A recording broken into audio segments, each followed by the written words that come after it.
Fillion and Friends. Na falni për frëngjishten, po I kena hyt thellit në këtë program sot. Çfarë ke Niko? Po qesh për momentet e tua kur ke qenë fëmijë që po më tregoja. I kuko. Bëjmë pyetje psikologës sepse kemi këtu ta shfrytëzojmë në maksimum. Filloni me hallet tuaja tash I lini Big Brother. E bukur është po që duam të dimë dhe ne.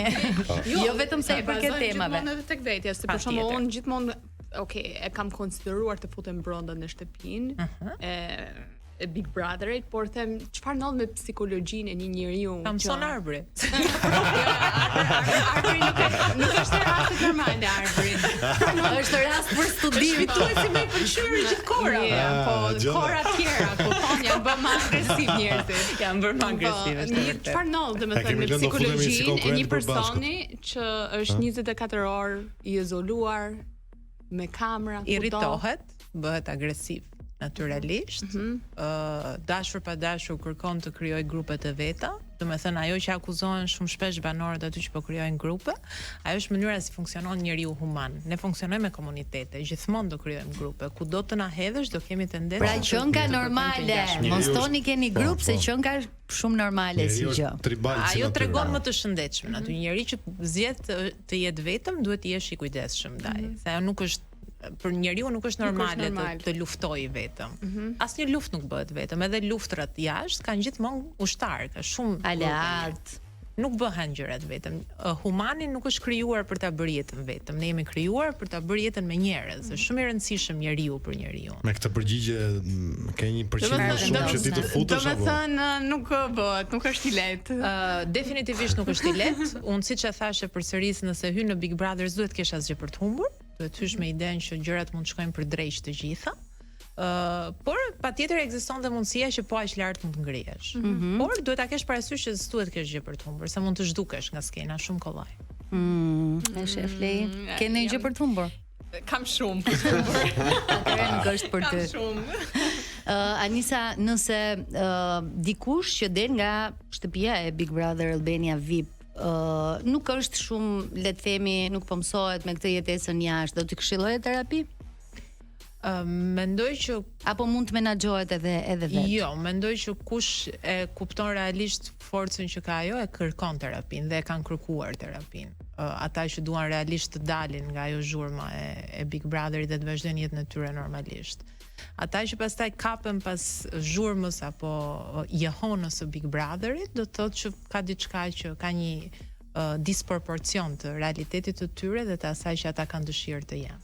Pra mund të ngeci një banor për vite të tëra në... Po, mund të ngeci, sepse Big Brother në thelb është një situatë e izoluar dhe ashtu si individët të cilët mund të jenë në institucionet e ekzekutimit të veprave penale pasi dalin ju duhet punë me veten për riintegrimin në shoqëri, pak a shumë e njëjta gjë është edhe Big Brother. Pavarësisht faktit që ti ke vazhdimisht kontakt me njerëz, sepse Prime të ndihmojnë që ti jesh në kontakt, po ti vesh re, po ti lesh një Prime mangut, situata është shumë e rënduar pastaj sepse humbin kontaktin me çfarë.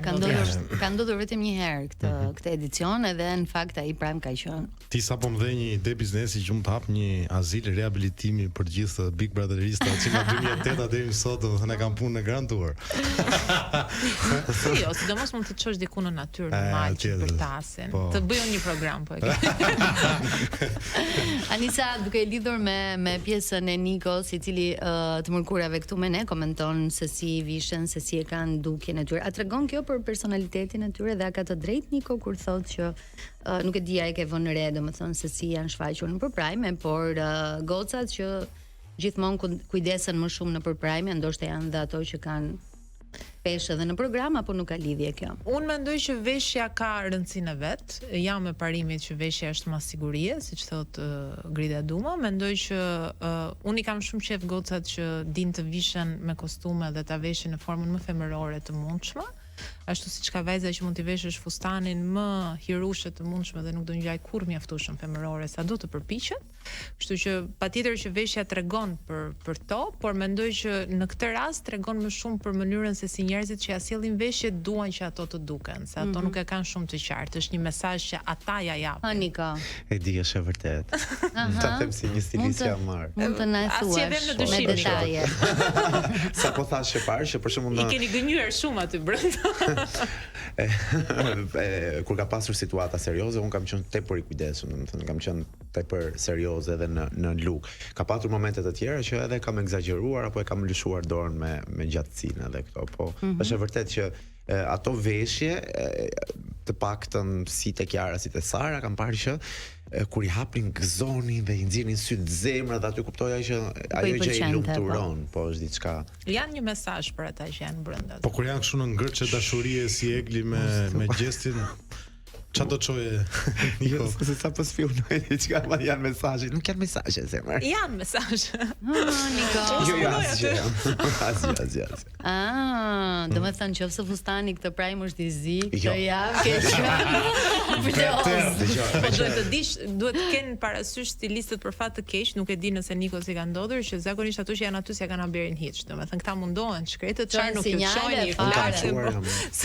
Nuk e kuptoj fare. Sepse për shembull me disa njerëz jam marr, kisha thjesht 3 gjëra. Një ngjyrë dhe 2 detaje, kaq që i njihnin ato. Okej. Për shembull, mund të Cila ishte ngjyra që ishte dram këtë javë? Jo, mund të them për shembull që me Sarën që i kisha më të freskët, vëthet e mëdhenj ishin jetmer. Dhe shkuan vetëm në një prajm. Dhe ajo nuk i vuri kur, e kuptoi, e mori mesazhin e saj. Okej.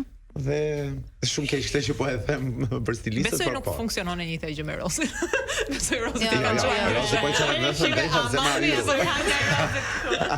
Rozi yll me këto votët. Që ka Dgjoj, mirë. unë mendoj, nuk e di nëse ti ma konfirmon Anis, që nëse një banor i shtëpisë më të ndjekur ka disa detaje që e identifikojnë, mund ta bëjnë edhe më të thjesht pastaj edhe këtë pjesën pra kapuçi. E dim që atë kapuçin me topa e ka Rozana, vëfët e mëdhenj i ka Rozana. Ka disa detaje që e bëjnë më të identifikueshme se pjesa tjetër, të cilët ndrohen her pas here dhe nuk kanë patur diçka që i personifikon.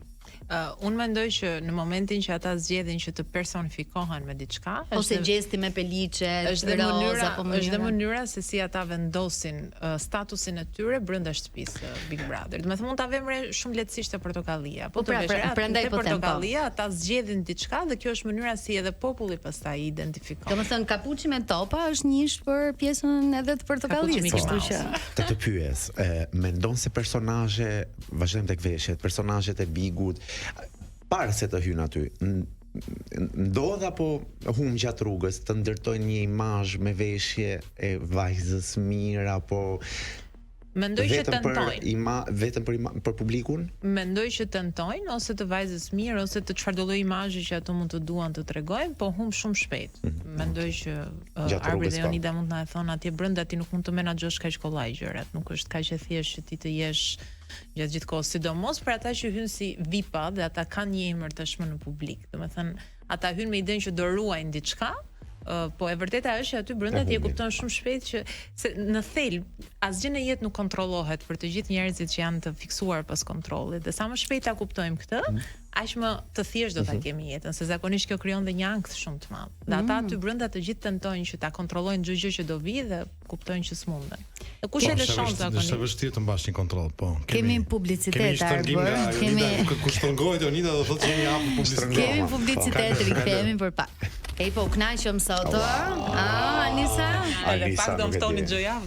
Nuk e di pse po e ndjej deri tek finalja të psikologjisim të gjithë situatat që ndodhin aty. Anisa, ti the që e ke ndjekur pak në fakt këtë edicion të 4, po a do të specifikoje dikë që vërtet ka dalë në pa për le të themi një karakter të fortë, luftarak? Në aq sa unë kam parë, ose mund të jenë disa që po luftojnë fort. Personazhet që mua më kanë pëlqyer deri tani është Rozi, se më duket gocë garipe, thënë kështu në duhet të përditshme. O zot, po mos më shikoni mua se vazhdon lista. Verozi është që Kam seriozisht. Janë të gjithë cëftuar që vinë pyetja e parë që Jo, pëlqen se Rozi. Po, Vazhdojmë. Më ka pëlqyer gjithmonë se shkruan shumë bukur dhe mendoj që njerëzit që shkruajnë shumë bukur Danisa shkruan shumë bukur. Ne ngacmojmë Jonçën, po ne të gjithë duam Rozi. Shikon? Unë i parë dua shumë Rozin, kështu që U rrëfyen të gjithë jemi dashkëtov. Ma akuzuan kot. Dhe Danja më pëlqen shumë. Danja për mua është një vajzë në pamje shumë e bukur. Një nga ato bukuritë objektive që nuk ka askush s'mund thotë që s'është e bukur dhe ka vërtetuar që vajzat e bukura mund të jenë shumë të zgjuar. Okej, nice, shumë nice. Kë shikon fituese. Fituese ose fitues?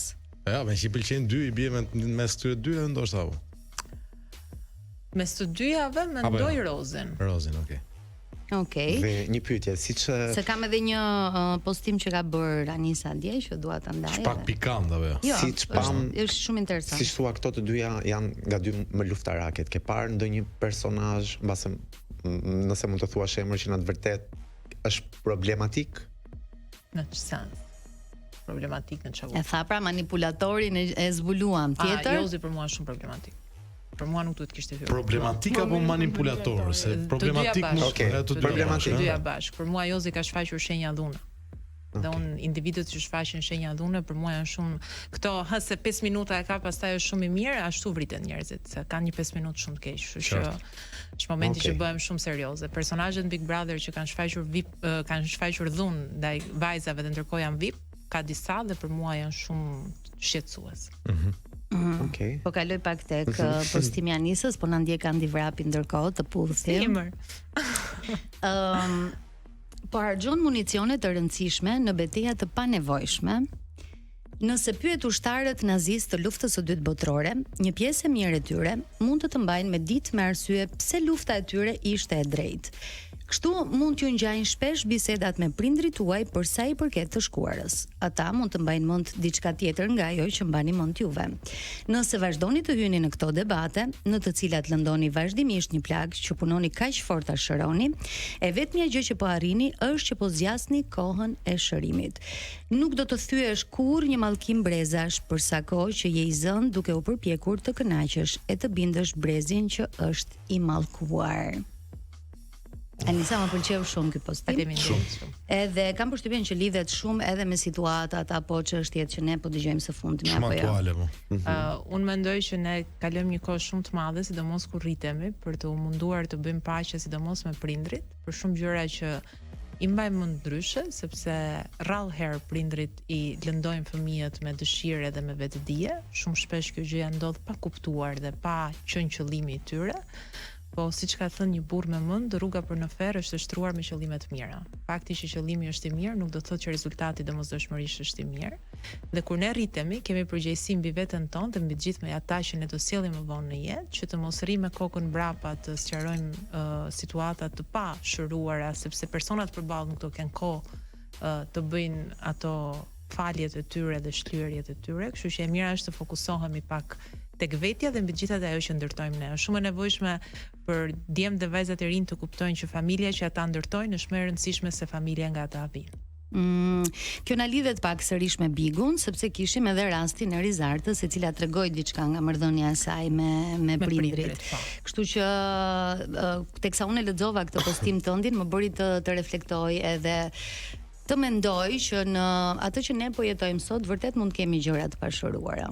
Domethënë, edhe ndoshta Big Brother ndihmon edhe për të dhënë mesazhe, po edhe për të kuptuar më shumë rreth psikologjisë së gjërave që mund të ketë kaluar në person. Unë atë të Rizartës e kam dëgjuar sepse ma sollën shumë veta dhe kërkuan një opinion nga ana ime. Unë mendoj që ka shumë fëmijë të rritur në kushte neglizhente dhe fëmijët e sotëm po rriten shumë në kushte neglizhente se dikur, sepse prindrit e sotëm janë shumë të angazhuar siç kanë qenë dikur, sepse duan të bëjnë gjithçka dhe harrojnë që fëmijët janë fëmijë për pak kohë. Shumë e drejtë. Dhe nuk harrojnë. Fëmia nuk harron. Pyetja e fundit përpara se të shkëputemi. Nëse ke Niko diçka tjetër mund t'ja bësh, por më ka nuk e di. Të futi në këtë mood, të thash. Kërkoj ndjes.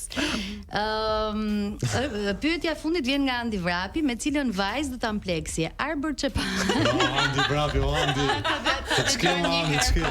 Po dash gjys po ngacmoj ton studio vjen Andi nga telefoni. Cila është tipologjia që mund t'i përshtatet shumë arbrit nga vajzat që kemi? Bëja qef tani, më shikon në sy edhe më thuaj. Andi e ka shumë të qartë që unë nuk bie për pyetjeve të Po një me gjithë dashurinë për ty. Bjonde. Do të them për ty. Do ta them unë publikisht që ti do shkoje me arbrin. Nuk jam nuk quhem unë. Unë mendoj që arbrit i duhet dikush që ja mban shakan edhe ironinë edhe sarkazmën, kështu që me kaq them mjaftueshëm. Niko? Pa fjalë sot, nuk e di. Në të vërtetë më kura është bërë dita ime e preferuar. Terapi me problemet e të tjerëve. Ashtu dalin në patë tuat, Niko. Anisa, faleminderit shumë që ishe me ne. Faleminderit. Ishte shumë kënaqësi për të gjitha gjërat që ti the, por dhe mesazhet që ndave sot në studio. Nuk e di pse psikologët tërsi kanë një lloj vibe energjie, ai quhet manipulim, Anisa? Çado që të thonë, çado që të thonë të fusin në një qetësi. Po nëse po bëhet për mirë, manipulim qoftë. Ashtu. Jemi në fund të kësaj pjese të parë, kam britur Valbona, të cilën do ta presim në studio pasi të kemi ndjekur edicionin informativ. Do ta presim dhe pjesim, edhe pjesim.